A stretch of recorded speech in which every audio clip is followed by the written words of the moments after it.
Hi everyone, Hassan here from the REFSIX weekly podcast and vlog. This is week 5. I'm joined today by John. Same as always, level 4. We've got Dave. Do you want to... Hi, level 5 referee. Brilliant. And Dan. Yeah, level 4 referee from Sussex. Brilliant. And yeah, today we're going to do what we always do. We're going to talk about interesting incidents or kind of topics from the refereeing world this week. There's pretty much one major thing that we're going to focus on today, which is lockdown 2. Saturday, you would have tuned in at 4 o'clock and then 5 o'clock and then 6:30 to watch Boris Johnson talk about the need for the UK to go back into a national lockdown. That's obviously had a massive impact on grassroots football.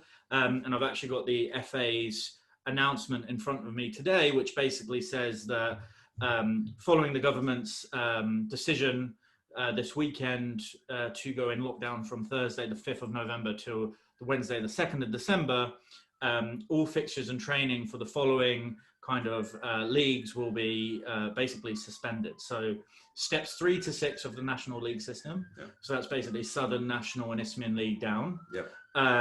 All fixtures and training for tiers 3 to 7 of the women's football pyramid.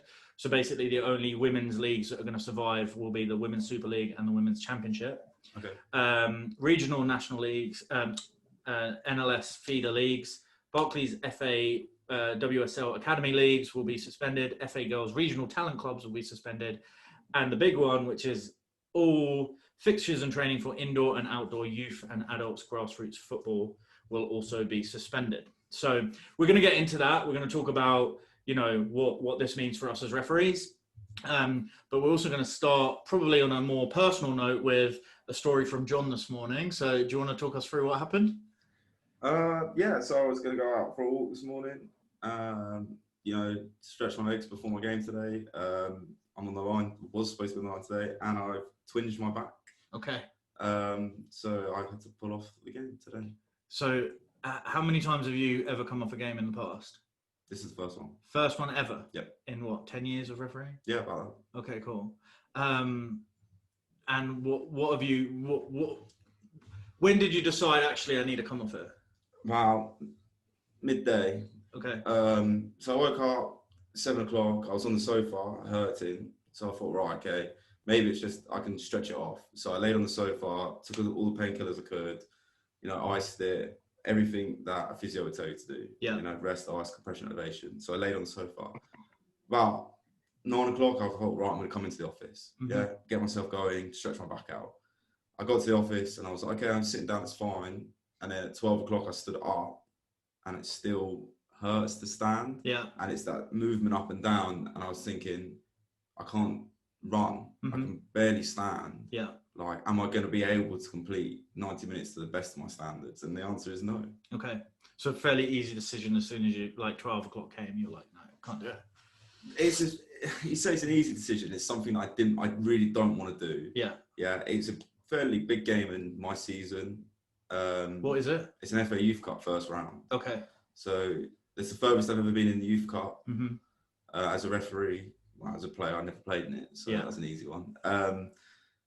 So it's one of those things you really don't want to come off, but you've got to do it early mm-hmm. because they've got to replace you. Yeah. And if I get to the ground and say, "Oh, my back hurts," like people are going to be asking me, "Was I in a fit state to drive an hour to get to the game?" Yeah. And then do the game. And the answer is to them is no, I'm not. No, that's fair. So, guys, what have you ever been in that situation where morning of a game, you're not feeling great, you're not ready, and then what kind of goes through your mind, and how easy or not is it to make that decision of coming off? So, Dan, do you want to go first? Yeah, sure. Fortunately, touch wood, I've never been in a position where I've needed to come off a game. I've had to go on as a replacement for a referee during a game, but not actually had to pull off, which is really fortunate. Been very lucky with not too many injuries in my refereeing career as well, so I'm not really the best person to talk to about that topic, I suppose. As I say, I can talk about it on the flip side of stepping in for a referee, having had to come off the line. Yeah. But on this side of things, sorry, not your best guess this week. No, that's good. That's I'll come back to you in a bit on that thought process of actually having to replace a referee, because you obviously turn up to a game thinking you're going to run the line. It's a completely different role to being a referee. Yeah, it's a different setup. Every time you're a senior assistant, you've always got that nagging feeling you always got the whistle running around in your pocket, which I hate, running around with a whistle in my pocket. So we'll come back to you in a sec. But Dave, has it something that affected you in the past? I've stupidly gone through the injury, which has had a lot more detriment to my game during the 90 minutes, because, as John quite rightly said, and it's very admirable for him to say that he couldn't do it to the best of his ability. I did it knowing that I wasn't 100%, and it really affected the game, the match temperature, because you just weren't there, and you more focused on your own pain, which is a natural bodily instinct, and it does affect your game. So I have been there, but I wasn't. It's very brave of John to do it at this time, but again, your back's debilitating at the best of times. But yeah, I would always say, if you're not going to do it to the best of your ability, you have to come off the game, and you'd be doing it yourself a detriment, and the team's a detriment as well.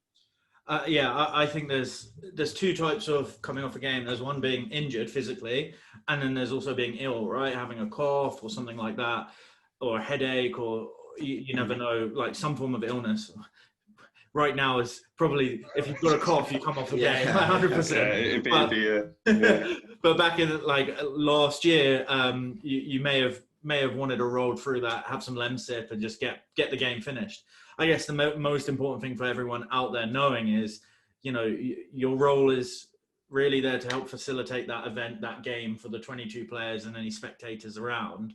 And you want to do it, like you said, to the best of your ability. Yeah. But you've also got a long season ahead, Yeah. So you've got to make that decision.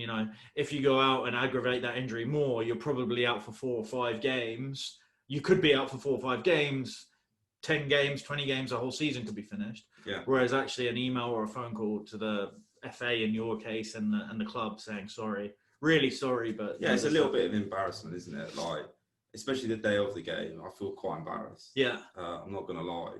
I hate this feeling of letting. I feel like I've let people down. Yeah. I'm out with 3 other lads later. I feel like I've let them down. Yeah. The club, the FA, do you know what I mean? Coming off the last minute of something that, if it was my own fault, like I'd gone for a run and pulled a hamstring, I'd feel like more annoyed at myself. But there's really nothing I can do. Yeah. But yeah. I find it interesting because, the players get injured all the time, right? Yeah. And there seems to be this taboo around referees, like, if they get injured, they just look weak or they haven't prepared correctly. But it's going to happen. Yeah. We're humans, just like players are. So, so Dan, I'll come back to you. Being that I don't think I've ever during a game come on to replace the referee. I've turned up and the referee hasn't turned up for a game and then had to be the referee, which is slightly different. So talk us through like what goes your head when that happened. Were you warned throughout the game? Was it like the referee said before the game, hey, I'm feeling a bit, or was it after half time, so he's let you know at half time, or was it instantly like he's gone down, he needs you on? It was an instant thing. Fortunately, I'd say it was around about the 70th minute, so there wasn't too long left to go. But there was no pre-warning. There was nothing pre-match to say, oh, I've got a little niggle or half-time, or this is playing up. So it was very sudden. But I mean, it happened to me in my first season down in Sussex. I was a level 5 running the line on a step 5 game. And my approach to refereeing is that you should always be ready for the next level anyway. And obviously that would have been the next level that I was going to take, my next step to referee at. So my approach was that I need to be ready to referee these kind of fixtures anyway. So mentally, I think I was quite strong and ready for it. Physically may have been another matter. My fitness has drastically improved in the last 12 months or so. And back then it wasn't quite where it needed to be. But yeah, it was an interesting one and a difficult one to prepare for because there was no preparation time. And I always found when I was the senior and thinking about maybe I would need to come on, I'd have to really analyze how like the referee was refereeing that match? Do you think, because do you have to kind of mold yourself in their style when you come on for that 20 minutes, or do you referee like you do? Like, because refereeing is very different. Like me and you would referee, and all four of us would referee slightly a different game, right? We have different personalities, different ways that we do it. So did that come into your mind at all? I think it comes down to balance. I think you have to kind of take the best of both worlds, and you have to see how the game is going itself, and also how you would approach it as a referee as well. So it's a difficult one to unpick, but I think you have to, yeah, as I say, you have to take how the referee's approaching it, how you would approach that situation as well, and try and find a decent middle ground that's going to work for you to bring that game to a safe conclusion. Yeah.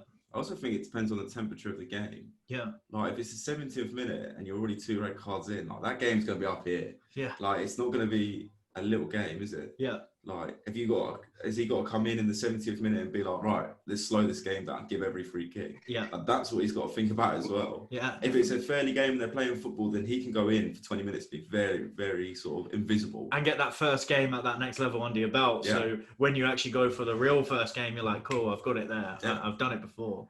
So it's kind of a blessing a little bit. I think the game itself doesn't really stick in my mind too much.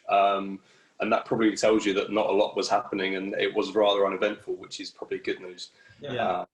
It's almost like a little bit of an audition, because you never know who's watching. And if you have to be, step into that situation, it's a chance to possibly impress. So I feel like there's only, well, I might be completely wrong here, but I feel like there's only ever going to be a positive, because everyone's probably expecting you not to be coming in 20 minutes with no notice and coming in. Probably everyone's going to give you a little bit of rope, a little bit of leeway, maybe. Again, it comes down to the temperature. I was going to say, I feel like you're going to get 1 or 2 players that are going to test you. Yeah, definitely. From second one. Yeah. So, but I'm sure you would have already worked them out from the 70 minutes being on the line before that. I think the only thing that worries me about doing that would be, it sounds really small and little, but like knowing that a certain player is on their like last warning in terms of a yellow card, like they've had multiple, warning, maybe not warnings, but they're on persistent infringement, and you're like not missing that yellow. And if you get that yellow, you look great, wouldn't you? You'd probably look great, but actually knowing that. So did you have a conversation with the referee when he was going off? Like, are there any players that I need to, or did you kind of know that already? Very briefly, I think from memory, we compared our books, we compared our notes. Being a senior assistant, generally your role is to have a full match record alongside the referee. So to make sure that I had the same information in my book that he had in his at the time of coming off, I think was really important. Mm-hmm. So that was kind of the main part of the chat that we had. As I say, it was only for the last 20 minutes or so. I mean, a lot can happen in 30 seconds in football, but fortunately, it's one I don't really remember too well, so it must have been rather uneventful. Exactly, great. Dave, have you ever come on for anyone? No, I've been part of a team where an assistant has come on, but I think the level 4 that I was repping at, he was quite a canny operator, because at half time he was asking us any persons of interest. So it was both on our radar straight away from the first half. I mean, you had that sort of list of people that you're already looking at during the game, and it really helped this guy when he came on, because it wasn't an easy game when he came on as well, because there was like a mask on, and like 3 minutes after, the referee went down with a genuine knee injury. He really had hurt himself, so we had to get like a neutral assistant. Yeah. And then the referee was briefing the senior. I was then asked to brief the neutral. Yeah. So it was quite a which is a fun process in itself, to find someone to come on to do the junior line, right? Yeah. Well, basically, it was just do not put that flag up while it's in the air. That is the one thing. That is my first and clear instruction. And then the 2 others are until he touches the ball, and be prepared to be waved down, and don't take offence of it. And it was quite. And I got the briefing of that, and then the guy came on, and then the temperature was so high. But this neutral was not briefed to give free kicks, so everything went down his side. So the referee had to be right on his game in that last 10. So I guess you have to step your involvement up, knowing that the referee is probably going to be a little bit further away than normal. Well, the referee who came on, he was on the dugout side, and then he swapped me over to the dugouts as well. So that sort of helped everything down. It all like really calmed everything down. So it got criticised off the Observer for making it look a bit messy, but I thought he was a really canny operator, and he really made it look quite slick. Because unfortunately, the referee who got the injury was down for a good like 8 or so minutes. So before he left the field. So yeah, we had a chat last week about like preparation and stuff like this, and half time just going through and having, it's quite tempting to just try and switch off from the game and just try and relax for 15 minutes, but spending a couple of minutes just chatting amongst yourselves about, you know, problem players, making sure you've all got the record for that, you know, 1 in 1,000 time that someone goes down injured, it's worth doing that. So nice to see it kind of circle back. So yeah, well, John, hope you get better. In terms of kind of timings, probably a good time to actually pick up an injury, because obviously no games for another few weeks, so plenty of time to recover. And that kind of draws us into our second, well, really our big topic for today, which is around this lockdown. You know, I feel like when we first went into the first lockdown, it was a bit of a, I don't know if surprise is the right word, but it kind of, things change overnight. We went from, you know, being kind of cautious to being staying in our house. Now we've had a few days warning, and we've got the experience of going through a lockdown in the past. And I personally, it sounds really stupid to admit, but I didn't make the most of the last lockdown. You know, I went in thinking, okay, great, I'm going to have, you know, I've been saying for years I need to get fitter, so I'm going to go and do runs, I'm going to go and cycle, everything. I did a little bit, but I didn't make the most of it. And I reckon it was probably because there was no end date in sight, that like in my head I didn't have a plan for how long this would be. Whereas now we've got a pretty clear, at least for now, 30-day or however long it is, at least 1 month window of you're going to be staying at home where possible, depending on jobs, whatever jobs that people have. So what I want to discuss now is, you know, what challenges will referees face during this next 30 days? You know, what have we learned from our previous experience lockdown? And what are you guys going to be looking to do during this lockdown? Are you going to be trying to do something new? Are you going to be just continuing as you are? Like, is there an opportunity that we can get out of this? So anyone want to go first? I see nods, but thoughts.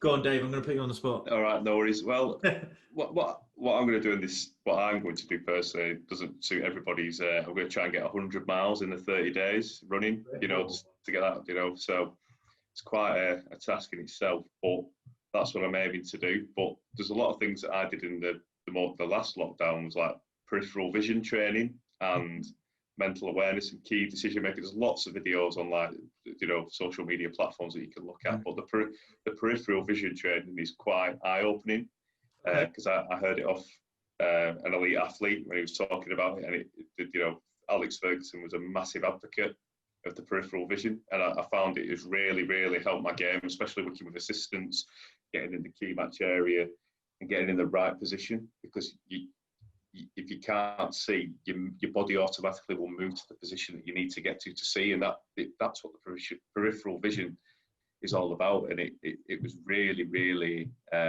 useful to me when I started doing it. But coming into my games this season, I've really seen the benefit in actually getting the key match decisions right. You know, I've never had any real backlash that I may have got last decisions I've made. But it definitely has helped me in those sort of, you know, the penalty, the edge of the area, you know, especially if you've got level 5 when you're on your own as well without any assistance. It's really come into use, and I would advocate that to any referee, because it really does work. That's brilliant. What I'll do is, if you share with me a link to the training you did, then I can share it with the people, put it on social media, and put it in the notes of this. So cool. That sounds really interesting. You said you're going to do 100 miles. Are you a naturally fit person, or are you someone that has to really motivate themselves to get out? Like, because there's two types of referees, right? There's the athlete, the one that's been like you, running every day for your life, and me, who's, you know, I'm the person that I have that saying, don't referee to get fit to referee. But I'm the one that uses refereeing to get fit, Oh, yeah, and that's I'm right. happy to admit that. So like for me, I need to get my headspace right to have a plan in place to get out and do it. Dave, what are you? Because the 100 miles is like a big, Yeah, big well, goal. I do like 3 miles to 8K is probably going to be my maximum with one long run. So I might do 10 miles one day. So I'm not going to do run every day because that's prohibitive to injury for someone like myself. I'm not naturally athletic, but I have like lost quite a bit of weight through it, so I can see the benefits, and it's really, really positive. But it's all right running 100 miles, but you've got to get your diet right as well, because it's 90% diet and 10%, actual training, because that's the other thing. It's so easy in lockdown. I'll just have a beer. I'll just have the fridge is the only door that opens in your house. You know what I mean? It's a worrying place. And I got to that point in the first lockdown where I just, like, at the end of May, I just said, when we came out of lockdown, that's it. I didn't use my time effectively. I was doing a lot of walking. Now I'm doing running. And I've seen the benefits of it, and you've got to get your diet right. That is the first and foremost out of any lockdown, if you can. I think that's again something I suffer from. the fridge and the cupboard of food is so easy to snack. And to want to, because you're probably going to be ordering a lot online or going into shop, it's easy to get the comfort food. So that's a big learning for me is, less of those ice creams, the magnums. Never shop hungry. Never shop hungry. Yeah. That is a great saying. That should be a motto. Does any of you guys use calorie counting like software to check what you're eating? Oh, I do, yeah. Because I found it. Yeah. I have done previously, not so much recently, but I might go back into the habit of doing it just because of the current situation we're in. Yeah, I used MyFitnessPal for a while, and actually it worked really well. And then it got to a point where I was like, I wasn't liking what I was putting in. So that's it, isn't it? It's that account. 2 magnums instead of 1. Yeah, exactly. So that's interesting. So Dan, what about yourself? What did you do? Did you do anything different during the previous lockdown? And have you learned anything going into this one, thinking about what you're going to be changing, I guess, or trying to do? Yeah, I think in terms of the previous lockdown, it was just a lot of running. And I mean, we were coming towards the end of the football season anyway. So for some of lockdown, or the latter stages of it, I guess we wouldn't have had a football season anyway. My main comparison that I'm making is a couple of years ago, I took even if it was just a couple of weeks off in the season around about this time of year, and it was to go on holiday, to go to America. And there was not a lot of exercise done, and there was a lot of bad food consumed and a lot of beverages consumed, as you can imagine. So for me, it's actually about learning the lessons from that, because obviously this is like a break in the season at a very similar time. And if anything, it's more of an extended break. So I'm learning my lessons from that, because I felt as though my season from that period onwards, that particular year, suffered. I obviously didn't look after myself, and it was amazing to see the difference, how a week to 10 days out of the gym, out of a routine of exercise and healthy eating, made such a massive difference. It can take you, 6 months to a year to get to where you want to be in terms of a good level of fitness, but you can lose a lot in a very, very short space of time. And I think it's about thinking about that in terms of, we've got a whole month now without football, and we've got to find alternatives. I want to replicate my match days as best as I can. So on the days that I will have had fixtures in the diary for November, I'll be doing everything I can on those specific days to replicate those sessions and what I would have done on that day. And then I'll be figuring out an exercise plan around that and a diet plan around that as well. Brilliant. And how are you going to go about, because some referees out there, this sounds great, it sounds like something that they'd want to do, but maybe they don't know where the right places are to go and find that, or the resources. Is it just a simple get on Google and have a look, or what have you done in the past? I'll give John a bit of a plug. He's helped me out a lot over the past couple of years in terms of diet, fitness. So John is a big resource for me. Not sure if he can be for other people as well. I'm sure he's happy to help. But that's kind of been my main source. Someone who knows it better than I do. With the degree that John's got, with his qualification, he knows his stuff. So Kind of seeking out people who know more than me in that department and taking advice from them is probably my main go-to area. I know what I know and I know what I don't know. Yeah. So I'll rely on other people who know what I don't to hopefully help me out. And in terms of diet, Dave was mentioning around diet, but you kind of touched on it with your trips to America, and I love American food for probably similar reasons. But is that another thing that you've kind of become conscious of, and you're going to be prepping for, going through this month? Yeah, I mean, how you perform is definitely dictated by what you put into your body, and you've just got to be really, really responsible for what it is that you put into your body. It's hard to stay disciplined. It's not easy. I mean, winter's going to be more difficult than summer, I think. I mean, fair enough, I'll be having a few less beers in the garden, but I'll be wanting a few more pizzas just ordered for me and delivered for me and cooked for me, rather than having to cook a fresh meal for myself. I've just got to resist that temptation, put together a meal plan, say to myself, right, this day of this week I'm having this day of this week I'm having that, and stick to it. If you've got something written down and you prepare for it, you're more likely to stick to it than kind of fall off the wagon, I guess. Yeah, brilliant. And I then, find that lunches are the hardest for me. When you've got the canteen at work and everything like that. So I've started using like meal prep just for my lunches, and it's really worked. Like the results are massive, and it it was a local firm, so you can see there's national and all sorts, but the cost is not that much when you work out what you'd spend on your lunch anyway. Do you know what I mean? And that's been massively an improvement for myself throughout. You know what I mean? It's I reckon it's well worth looking into if you want to take your refereeing to that next level. Like if you go level 4, maybe to level 3. It's about investing in yourself. And not investing in that mental health. Because if you put weight on, it's going to affect your mental health, and it's a vicious circle. You start eating because you put weight on, so it just escalates. And especially in lockdown, when maybe people live on their own, it can be quite an isolating place, and you could do yourself some damage to being down the line, as you say. So you talk about being kind of isolated on your own.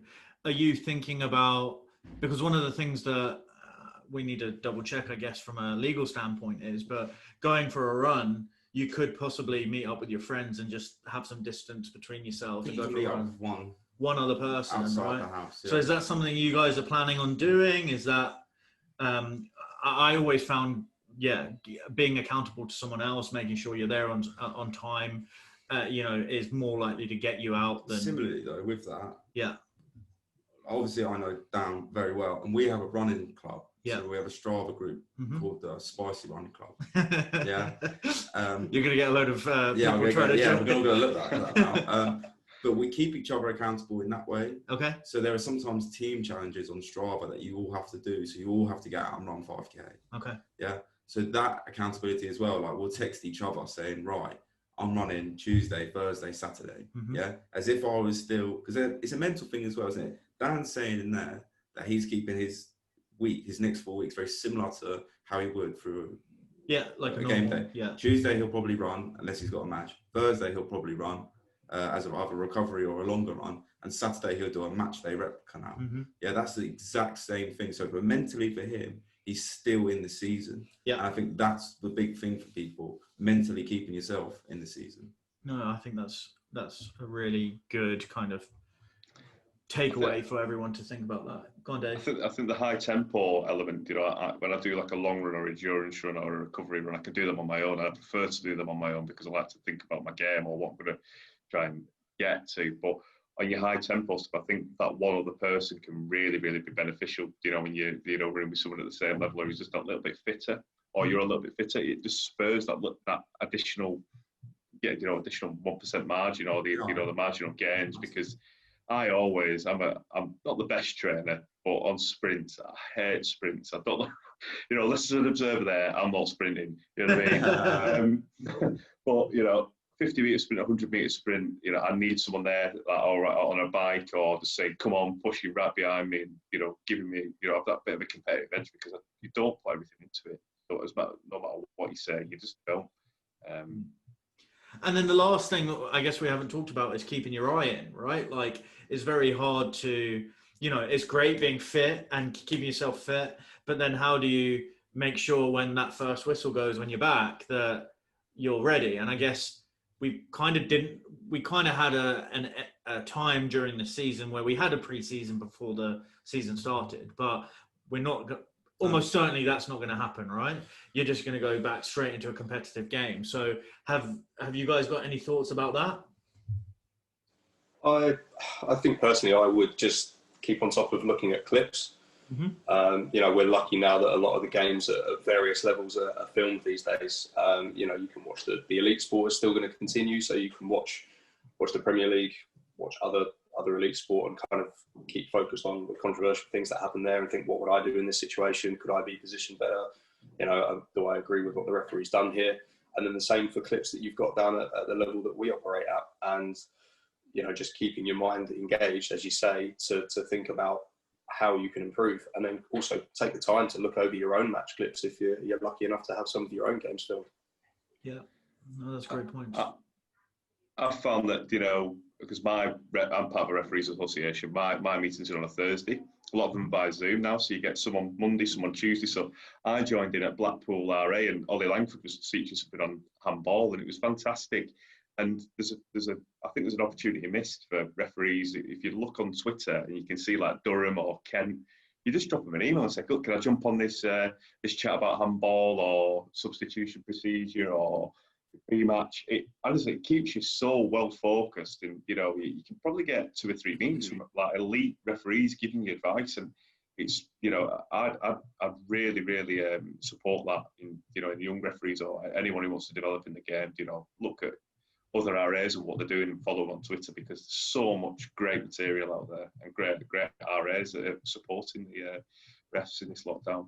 I think that's a great point. It's something that we did during the first lockdown, was try and promote as much of the content that was being created. That was probably at the back end of the RA season. So now that RA is back up and running, we'll try and do that as much as possible for our social media to share all those different events. And Dave made a great point. Just if you're an RA member, just reach out to any other society and be like, hey, you know, would you mind letting me be part of it? And I'm convinced that everyone would say yes. So, 100%. I think, just if I can just chime in as well, I think it's going to be really important to recognise that this is a very individual thing.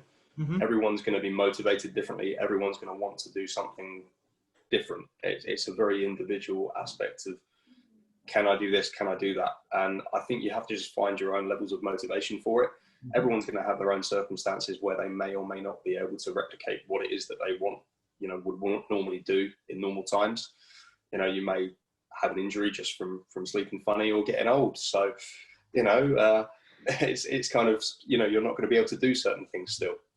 I think for me, motivation comes in the form of, I will buy myself some new running gear. I've just bought myself new running shoes. I'm going to buy myself some new training wear, and I don't like to waste money. So that's going to be my motivation to say, right, I'm going to go out and buy this, and I've actually got to use it. So that's going to help me stay motivated. But I just think it's very, very individual. That might not work for some people.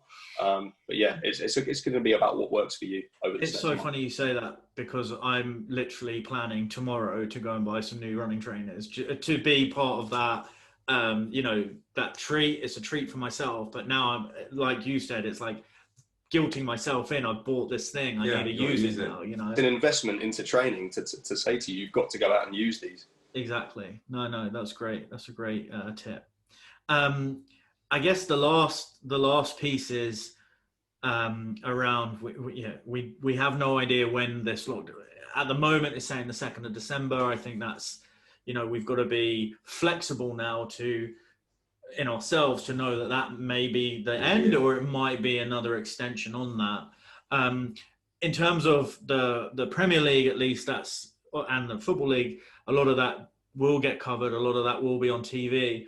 Do you guys watch? You mentioned you watch clips, but are you going to be sat there watching all the games? Is it something, again, is that another learning tool for you, or is it just entertainment? Or is it both? It's both. It's both, yeah. Unless Newcastle are playing, which is my team, it's just torture. You ought to be an Oldham fan, flipping out. That is bad. No, but I guess what when you watch the games now, for me, when I watch Newcastle, it's I'm a fan. When I watch the other games, I'm using it as I'm noticing more and more that I'm just watching the referees and the decision making. So what tips do you have for referees listening or watching around, learning from those people when they're in the zone, actually doing the games? Are you specifically looking at their decisions and thinking about how you would have tried to make that decision? Like, what do you look for? Silence. I'll go. So you look for sort of all sorts of things. Really. You look at. So I'm a Liverpool fan. So I'm the same as you. When Liverpool play, if the referee gets it wrong, it's the worst thing in the world. Yeah. But if it's anyone else, you look at it objectively and be like, yeah, I can see why he gave that. Mm-hmm. Or you sort of question little bits and pieces. Could he have done this? Could he have done that? But for me personally, I won't watch them all. I used to be an analyst for a football club, and I got to that point where I was watching football every single day. And I know I'm not going to be like, oh, it was the life. Yeah. But you can get bored of football. Mm-hmm. And there are going to be, obviously, we've got Champions League, we've got Europa League, we're going to have the FA Cup coming back in. There's going to be football almost every day. And I feel like if you burn yourself out and watch every game of football, by the time you come to referee, in a month's time, you'll be like, oh, I'm pretty done with football at the moment. Sure. That's a really good point. Yeah, exactly. So you've got to be careful. That's a really good point, because refereeing is a very mentally taxing thing. So, this break can, use it as an opportunity to have that rest. Mm-hmm. I mean, we haven't had much of a season go on already yet, and it's a shame that it's having to be halted so soon. But you use the opportunity, have a rest, and just take the time to give your mind that break. Yeah. Yeah. I think another thing, a friend of mine who's not a referee in football, but he's an umpire, he has social media days off. Like, he has 5 days off at a time in a stint, and he said that's really, really helpful for him. Because it's sport, lockdown, COVID, it's just all these things regurgitating all the time, and it just taxes you completely. So he just reads a book, or he'll read a bit high performance, books and stuff like that. And he said it's just a complete switch off, and it's just a detox from social media, which is, in a lockdown, it can be used, because there's no way you could do that when the world's up and running like we are, because we're worried about more appointments or whatever it may be. I'm not. I don't know if I'm going to try 5 days. I may try 1 or 2. But it really does. Pardon?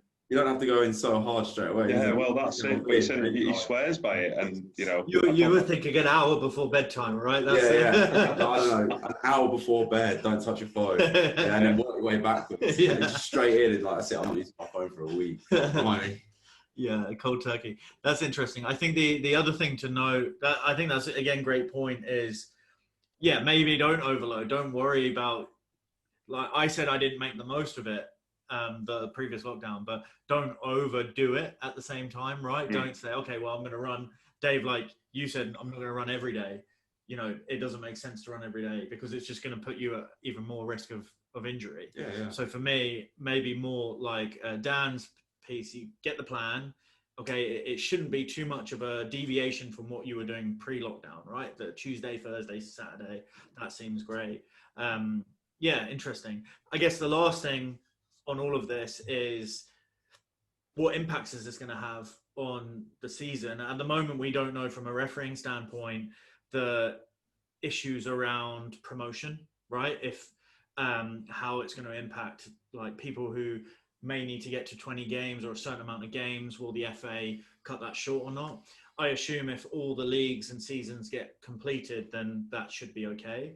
But one thing to note probably going forward is that there's going to be a lot more midweek games coming up, possibly some double headers on Sunday league games. I don't know if that will ever happen in the pyramid at all. That would be quite interesting, though, wouldn't it? So that, I think for those listening and watching, that's something to also mentally prepare for. Coming out of it would be, you might get even more games, and actually the conversation will change going forward to be like, how do we keep ourselves and our bodies in the right kind of state? Yeah. And it might be that you need to close a Tuesday or a Thursday every couple of weeks just to keep yourself going, right? So I see nods around the room, so I'm pretty happy that I made that point. It seems like very valid point. Cool. Dave and Dan, thanks so much for joining. I really appreciate your input on this conversation. I'll be watching on Strava or whatever you use for your 100 miles. I'll be Yeah. keeping tabs on that, and I'll be joining this. What was it? The Spicy Boys group on Spicy Strava. Run Club. Spicy Run Club. Or Yeah. the Yeah. We do Strava. have a REFSIX Strava. We do. REFSIX community on Strava, so you're more than welcome to join. We're going to be trying to push out as much content as we can during this period. Just, you know, like Dan said, it's individual, right? So if you don't want to see it, don't worry about it. But if there's people out there that need that push, keep following us. We'll be giving you some random ideas to try out new things on a daily basis, whether that be an hour off your phone before bed, whether that be read a book, try a new workout. We'll give you some ideas to try out. And also we've got the Ref 6K challenge still going throughout November. Yep. So if you are interested in doing a 6K run, nominate 6 of your friends and give £6 to our Just Giving page for the charity Fair Share, who do a great job in helping people who need food and need access to food. So guys, thanks so much for being a part of this, and we'll keep in touch as lockdown progresses, and maybe we'll get you on when we finish and see if you did that 100 miles, and see Dan, if you were able to use that new running gear as much as you were hoping. So take care. Fingers crossed for having us. Cheers.